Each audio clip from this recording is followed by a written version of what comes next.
Hi, this is Dave in the IQ Center with a quick tutorial about preparing your artwork for laser cut woodblock printing. So this first tutorial is going to be assuming that your artwork is in good shape, and it's fairly straightforward.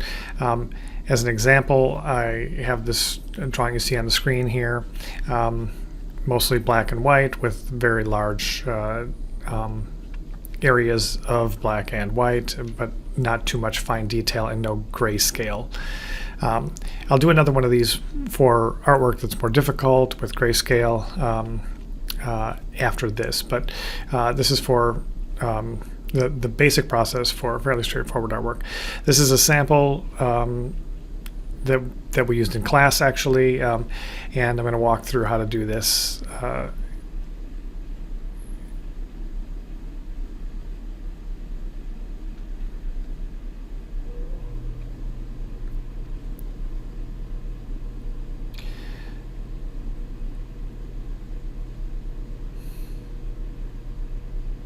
So what we're looking at here on the screen is sort of the artwork the way I see it.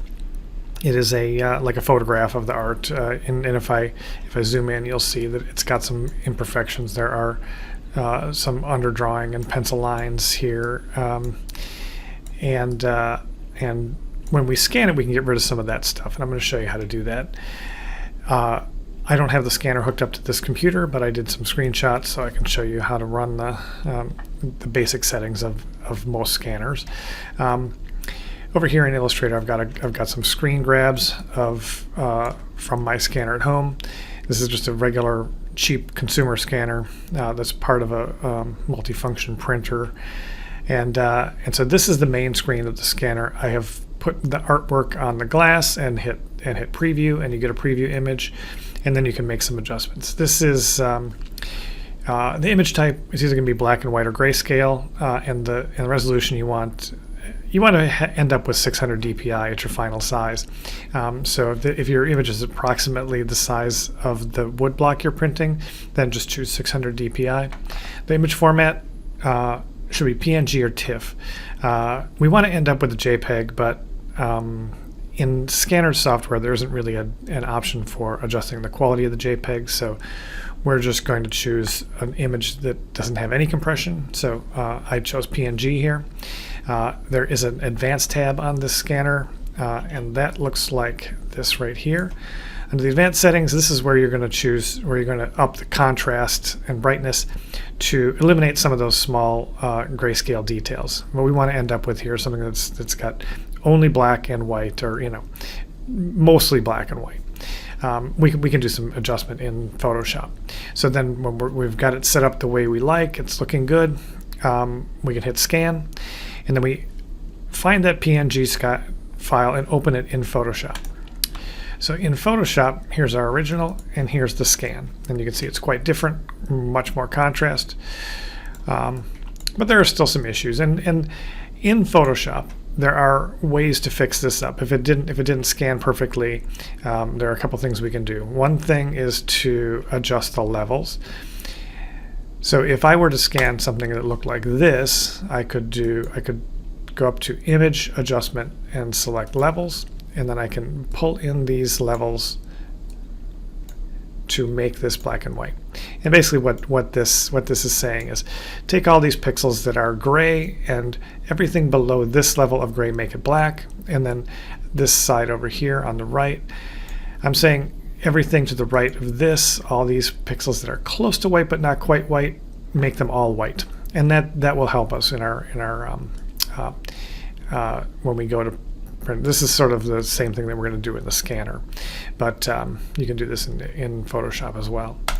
So I'm going to go back to my scanned image, and the other thing that we can do in here is fix this image up. If there are some adjustments we want to make, like erasing or painting, like there's a little thing here on the lip, I can choose the eraser tool, and I can make some fine adjustments, clean up some lines. This is a lot easier to do here than it is in Illustrator, which is where we're going to end up. So clean up the image, make it mostly black and white, and then to bring it into Illustrator, we're going to save it as a JPEG. So we're going to do File, Save As, Save to this computer, and we're going to call this test image, and I'm going to hit Save, and it's saying, do you want to replace this? I've already done this, so I'm going to say yes. And we get this JPEG options, and this is what you can't do in the scanner software, is choose the quality. So we want this to be very high quality, 10 or 11. And we click OK. Now we've got a JPEG. It's mostly black and white. We're going to go into Illustrator, and we're going to open up the template. I have shared a template with you. If you don't have it, it's just basically two squares, one that's 4.5 inches and one that's 4.625 inches that are aligned with each other. And the structure of this template is that there's two layers. One is the template, and one is the put art here. And once you open it, you can go ahead and delete this text. This is just for illustration purposes. And then we're going to put our art in the art layer to keep these two things separate. And the way we do that is we do File, Place, and we find our scan that we just made. And then we can the easiest way to do this is to click and drag your image out. So if I click and drag until I reach the edge of my my template, it will place it that size. Now there's a couple things we want to do when we first put this in here. This X that goes over the artwork, this is telling me that this artwork is linked and not embedded. So in the Properties tab, with the image selected, one of our quick actions is to embed this image. This is always smart to do in Illustrator anyway, because it will make the image go along with the document. You don't need to include the linked image. So I'm going to go ahead and hit Embed. And then we're also going to need to crop this. This particular drawing is a little bit different shape. So I want to show you how you can crop this. You see how it's sticking out at the top there. Another quick action that's available when you have an image selected is crop image over here in the quick actions. So I'm going to click crop image.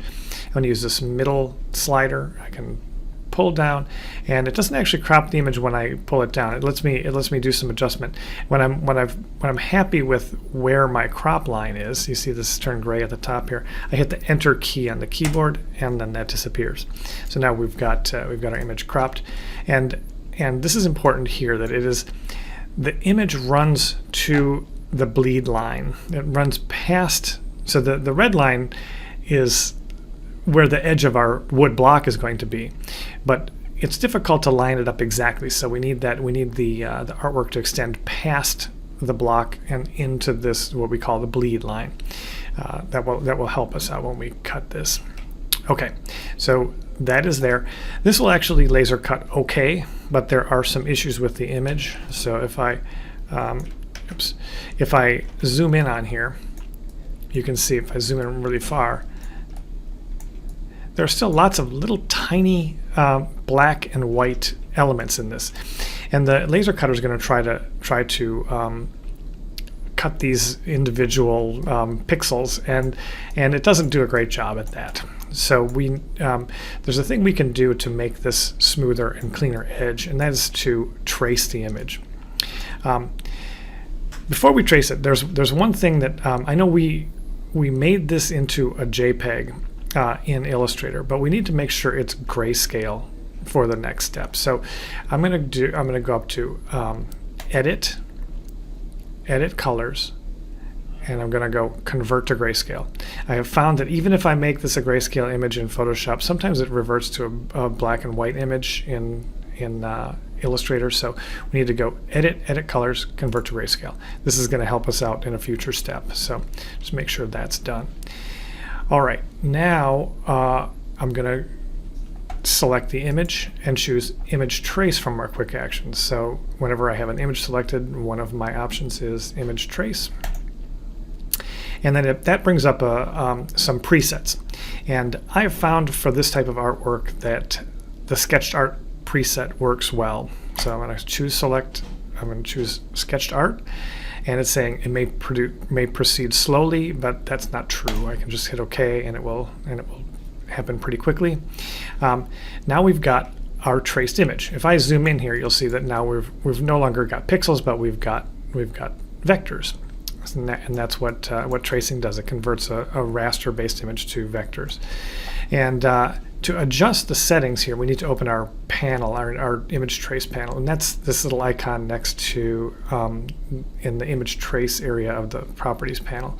So you click that button and it brings up this image trace dialog box, and here we can make some adjustments. You can slide these sliders around and try to get it looking as good as you want. The threshold basically is telling me what level of grayscale do you want to call black in our image, and you can slide these back and forth. These paths and corners, less paths make smoother drawings, high paths make more detail, and same with this noise slider. And then the corners, if you have right angles in your drawing, you probably want to have more corners. And so you can slide these back and forth to get it looking the way you want. And I can zoom in here and show you what the difference is. So if I zoom into some of this hair up here, right now we're looking at the tracing result, and I can drop this down and look at the source image instead, and you can see there's quite a difference. All this little tiny detail that's gonna really cause a headache in the laser is smoothed over and chunked out into black and white. So I'm gonna switch back to tracing result, and you can see it's a pretty big difference. And I don't think we've lost any important detail in here. It looks just fine, and it will laser cut very nice. So now we've got it looking the way we want. There's something that we have to do before we make this into a woodblock, of course, is to flip it and invert the colors. So right now this is the way we want our printed page to turn out. So we want to invert the colors first. So I'm going to go up to Edit and Edit Colors and Invert Colors, and that just gives me an inverse of what we just did. And then we also, for some things it won't matter that much, but for if you have text or something, we need to flip it. So we're going to do Object, Transform, Reflect, and we want to reflect this about the vertical. So we're going to select vertical, and it's going to turn it around so that it will be backward reading, but when we print it, it will be right reading. And click OK. So that's good, and this can be your finished product. You can send it in just like this. However, if you want to make some edits to these paths, you don't have access to them yet, because this is still a tracing object in Illustrator. And what we need is a drawing. And the way you convert it is by pressing this expand button. But you got to make sure you've got it looking the way you want before you press the expand button, because there's no going back. So if I press expand here, you can see what happened is our artwork turned into an actual drawing, where I can use my selection tools and I can grab individual elements of this and drag things around. So I can grab individual anchor points. I can grab pieces of this and move things around. So this is where you need to be if you want to do some traditional Illustrator drawing on top of your scan. So and then one other thing we can do here is to put more drawings on this panel. With the selection tool, I can click and drag across all of this stuff and move it. I can go back to my layers palette, and you see under the template I can select just those two those two rectangles that are my template. And if I hold the Alt key on the keyboard and click and drag those, I can make more sets of these. And this is helpful. I mean, sometimes it's good to just get all of your drawings together to see how they look. But you can also submit a single